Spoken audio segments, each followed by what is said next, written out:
आजच्या या पत्रकार परिषदेला संबोधित करण्यासाठी आपल्यामध्ये उपस्थित आहे माननीय अरुणभाई गुजराती, महाराष्ट्राच्या विधानसभेचे माजी सभापती, ज्येष्ठ नेते आणि लोकनेते नाथाभाऊ खडसे यांच्या अमृत महोत्सव समितीचं अध्यक्ष म्हणून ते सध्या या ठिकाणी आपल्यासमोर उपस्थित आहे। आपल्या सगळ्यांना कल्पना आहे की येत्या 2 सप्टेंबरला महाराष्ट्राचे लोकनेते नाथाभाऊ हे वयाची 74 वर्ष पूर्ण करून 75व्या वर्षामध्ये पदार्पण करत आहे। महाराष्ट्राच्या राजकीय पटलावर 40 वर्ष ज्यांनी अधिराज्य गाजवलं, मग ते सत्ताधारी म्हणून असो अथवा विरोधी पक्ष नेता म्हणून असो, त्या नाथाभाऊंकडे आम्ही राजकीय दृष्टीने न पाहता आध्यात्मिक दृष्टीने, शैक्षणिक दृष्टीने, सामाजिक दृष्टीने आणि या महाराष्ट्राच्या राजकारणामध्ये ज्यांना आम्ही विद्यापीठ म्हणतो त्या नाथाभाऊंनी जे काम केलं त्याबद्दल म्हणून त्याचं उतरही होण्यासाठी म्हणून हा कृतज्ञता सोहळा आम्ही आयोजित केलेला आहे आणि ज्याला नाव आपण दिलेलं आहे अमृत महोत्सव समारंभ। यामध्ये 2 भाग आपण केलेले आहे। 26 ऑगस्ट ते 2 सप्टेंबर आपण भागवत सप्ताह या ठिकाणी आयोजित केलेला आहे। त्याबद्दलची माहिती आपल्याला अध्यक्ष महोदय देतील। आणि 30 ऑगस्टला म्हणजे 30 ऑगस्ट 2026ला सकाळी 10 वाजता अमृत महोत्सव सोहळ्याचं आपण आयोजन केलेलं आहे। मी माननीय अरुणभाईंना आता विनंती करतो की आपण सर्व आलेल्या प्रतिनिधींना संबोधित करावं आणि मग त्यानंतर आपण चर्चा करू। नाथाभाऊ केवळ जळगाव जिल्हा नाही, महाराष्ट्रातले ज्येष्ठ नेते आहेत। 1990 पासून ते विधानसभेत होते तर आतापर्यंत ते विधान परिषदेत आहे। 6 वेळा ते विधानसभेत निवडून आले आणि आता विधान परिषदेत आहे। हे साधारणतः 36 वर्ष त्यांची विधिमंडळात गेलेली आहे। तर अशा पद्धतीचं एक अभ्यासू असं व्यक्तिमत्व, निडर असं हे व्यक्तिमत्व, सर्वांना सोबत घेऊन जाणारं व्यक्तिमत्व, विकासाच्या संदर्भात, सेवेच्या संदर्भात 2 बाबी अत्यंत महत्त्वाच्या असतात लोकप्रतिनिधींना। ते कार्य त्यांच्या माध्यमातून झालेलं आहे। हा जो समारंभ आहे या समारंभात जवळजवळ 100 पाहुणे येतील। आता 100 पाहुणे कसे बसतील या ठिकाणची संबंध व्यवस्था केलेली आहे। स्वतः जे फारच मोठे नेते आहेत त्यांना स्वतः त्यांच्याशी भेट घेऊन त्यांना आमंत्रण दिलेलं आहे, काहींना फोनवर आमंत्रण दिलेलं आहे आणि ज्यांनी होकार दिला त्यांचे ज्या ठिकाणी आपण फोटो आणि नावं छापलेली आहे। बहुतेक सर्वांनी होकार दिलेला आहे। या व्यतिरिक्त देखील काही लोकप्रतिनिधी येतील। काही लोकप्रतिनिधींनी खडसे साहेबांना भेटून सांगितलं आम्हाला यायचं आहे, जास्त लोक येतील काही अडचण नाही। यांनी सुनील सांगितलं 120 लोकांची स्टेजवर बसण्याची व्यवस्था केलेली आहे। या समारंभाचं महत्त्व जे जिल्ह्यातील सर्वपक्षीय नेते एकत्र व्हावे या दृष्टिकोनातून याचं महत्त्व आहे। हा कार्यक्रम यशस्वी झाल्यानंतर महाराष्ट्राला दिशा देणारा हा कार्यक्रम आहे, सर्वपक्षीय कार्यक्रम आहे। शक्ती प्रदर्शन नाही, याच्यात मी हा शब्द नाही, याच्यात अहंकार हा शब्द नाही। सर्व सोबत घेऊया आणि त्या पद्धतीचं कार्य आपण करूया की जेणेकरून आज आपण जर पाहिलं तर जळगाव जिल्ह्याची संस्कृती आधीपासून फार चांगली आणि ही संस्कृतीचं अजून संवर्धन व्हावं या दृष्टिकोनातून आपल्याला हे कार्य करायचं आहे। या समारंभाच्या माध्यमातून जळगाव जिल्ह्याच्या विकासाला देखील एक चांगली दृष्टी आणि दिशा प्राप्त होईल, महाराष्ट्राला दिशा प्राप्त होईल आणि काम करणारा जो लोकनेता आहे त्याच्याबद्दल एक कृतज्ञता आपण व्यक्त करायची, ती कृतज्ञता देखील या ठिकाणी व्यक्त होईल। याच्यात येणारे मोठ्या पाहुण्यांमध्ये श्रद्धेय शरद पवार साहेब आहेत, मुख्यमंत्री आहेत, त्यानंतर नितीनजी गडकरी आहेत, महामहिम राज्यपाल आपल्या राजस्थानचे माननीय हरिभाऊ बागडे आहेत, केंद्राचे चंद्रकांत CR पाटील म्हणून त्यांचं नाव प्रसिद्ध आहे, अशी नंतर 2 उपमुख्यमंत्री वगैरे।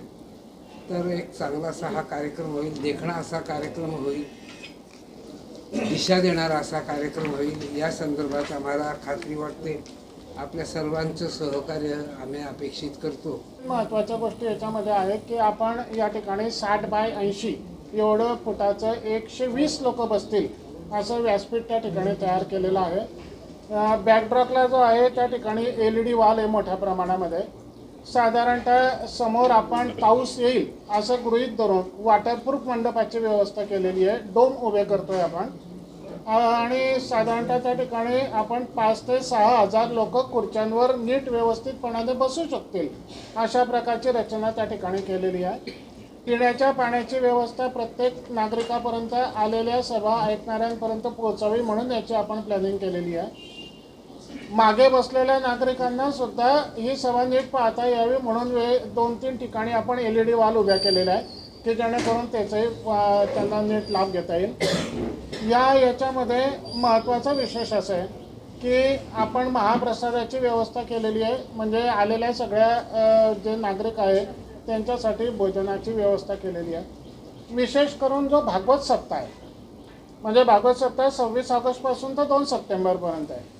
बाईंनी आत्ता आपल्याला सांगितल्याप्रमाणे या भागवत सप्ताहाच्या सोहळ्याचे प्रमुख मार्गदर्शक म्हणून महामंडलेश्वर जनार्दन हरी महाराज आहेत।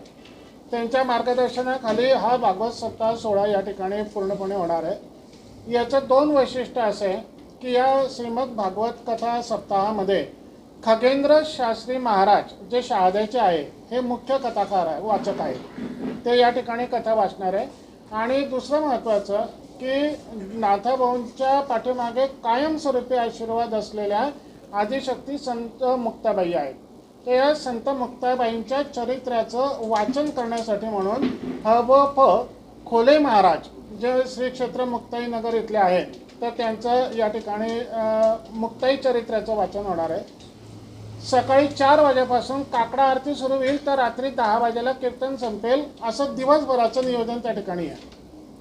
साधारणतः दररोज हे 8 दिवस भागवत सप्ताहामध्ये परिसरातील भक्तगण साधू संत महाराज हे जवळपास 2 ते 2.5 हजार त्या ठिकाणी रोज उपस्थित असतील असं आमचं नियोजन आम्ही या ठिकाणी केलेलं आहे। त्यांच्या निवासाची पण व्यवस्था करण्यात आलेली आहे त्या ठिकाणी, म्हणजे साधू संत महाराज हे सगळे तिथे राहू शकतील अशी व्यवस्था आहे। एकूणच त्या ठिकाणी पूर्ण परिसरामध्ये आध्यात्मिक आणि धार्मिक असं वातावरणामध्ये हा सोहळा आपण संपन्न करतोय केलेली आहे या भागवत सप्ताहाला। आणि आता बाईंनी जे अमृत महोत्सवाची आपल्याला माहिती दिली सोहळ्याला, याला आपण वारकरी संप्रदायाशी जोडलेलं आहे। म्हणजे नाथाभाऊंचं जर आपण आयुष्य पाहिलं म्हणजे राजकारण सोडून द्या पण धार्मिक क्षेत्रामध्ये आध्यात्मिक क्षेत्रामध्ये म्हणजे जसं संत मुक्ताईचा मी उल्लेख केला तसं पांडुरंगाविषयीचं त्यांना ओढ आहे आणि म्हणून त्या विशेष करून आपण याला ते स्वरूप देण्याचा प्रयत्न केला आहे। 30 ऑगस्टला सकाळी 10 वाजेपासून तर 1 वाजेपर्यंत दुपारच्या 3 तास हा कार्यक्रम आपण अपेक्षित ठेवलेला आहे। सकाळी 10 वाजेला नाथाभाऊंचं कोथळीतलं जे जुनं घर आहे तर त्या घरापासून आपण दिंड्या या ठिकाणी समोर असणार आहेत। त्या दिंड्यांच्या माध्यमातून पांडुरंगाचा गजर करत आपण सभेच्या ठिकाणी मिरवणुकीद्वारे जाणार आहे आणि म्हणून परिसरातल्या जवळपास 70-80 दिंड्या त्या ठिकाणी उभे राहतील। लेझिम पथक असणार आहे आणि त्या मिरवणुकीच्या माध्यमातून मग व्यासपीठापर्यंत या ठिकाणी जातील अशी रचना आपण प्रामुख्याने या ठिकाणी केलेली आहे। आणि म्हणून एकूणच हा जो काही अमृत महोत्सव सोहळा आहे हा सोहळा म्हणजे शक्ती प्रदर्शन नाही आहे, हा सोहळा राजकीय नाही आहे, हा सोहळा फक्त आणि फक्त नाथाभाऊंविषयी कृतज्ञता व्यक्त करण्यासाठीच आहे। आणि मला विशेष करून आनंद असा आहे की या निमित्ताने जी अमृत महोत्सव समिती आपण स्थापन केली आहे त्या अमृत महोत्सव समितीचे अध्यक्ष म्हणून आपण तेवढ्याच तोलामोलाचे ज्यांनी अनेक वर्ष सोबत काम केलेलं आहे असे महाराष्ट्राच्या विधानसभेचे माजी सभापती आदरणीय अरुणभाई गुजराती यांना या अमृत समितीचं अध्यक्ष केलं आहे। आणि माननीय अरुणभाईंनी यासाठी सूचना केल्या आम्हाला सगळ्यांना आणि जवळपास 35 समित्या आपण गठीत केलेल्या आहेत। म्हणजे गेल्या महिनाभरापासून याचं सगळं नियोजन चालू आहे। अरुणभाईंचं सातत्याने त्याकडे लक्ष आहे, दररोज त्याच्या फॉलोअप घेणं, काय झालं काय नाही झालं हे ते या ठिकाणी करतायत। आणि मला विश्वास आहे की अरुणभाईंच्या अध्यक्षतेखाली अमृत महोत्सव समितीच्या माध्यमातून हा सोहळा दिमागदार व्हावा यासाठी आम्ही सगळेजण प्रयत्न करत आहोत। त्यांचा फोटो देखील या ठिकाणी उपस्थित नाही। माननीय राजसाहेब ठाकरे शी या ठिकाणी भेटण्याचा प्रयत्न केला, बोलण्याचा प्रयत्न केला परंतु 30 तारखेला ते उपलब्ध होणार नाही असं आम्हाला या ठिकाणी सांगण्यात आलं. आणि म्हणून बाळासाहेब नांदगावकर जे आहेत आदरणीय, तर त्यांच्याशी स्वतः नाथाभाऊ बोलले आणि बाळासाहेब नांदगावकरांनी येण्याचं या ठिकाणी आपल्याला कबूल केलेलं आहे. पण कार्यक्रम 30 ते 2 तारखेच्या कालावधीचा आहे. हो त्यांचा फोटो टाकलाय. हो टाकलाय बाळासाहेब नांदगावकरांचा. मुख्य कार्यक्रम केव्हा झाला? मुख्य कार्यक्रम आपला 30 ऑगस्ट 2026 रविवार सकाळी 10 ते 1 या वेळेमध्ये आपला हा संपूर्ण मुख्य कार्यक्रम असणार आहे, की ज्याच्यामध्ये आपण आता हे जे पत्रिका तयार केली याच्यातले सगळे मान्यवर या ठिकाणी उपस्थित राहणार आहे. आता याच्या व्यतिरिक्त असं आहे की ज्यांचं 30ला जमणार नाही आहे, तर ह्या 8 दिवसामध्ये त्यांनी आम्हाला सांगितलं आम्ही भेट द्यायला येऊ. पण ज्यांनी हो म्हटलं 30ला येण्याचं त्यांचीच नावं आपण याच्यात घेतलेली आहे पत्रिकेमध्ये. 30 ला. हो 30ला.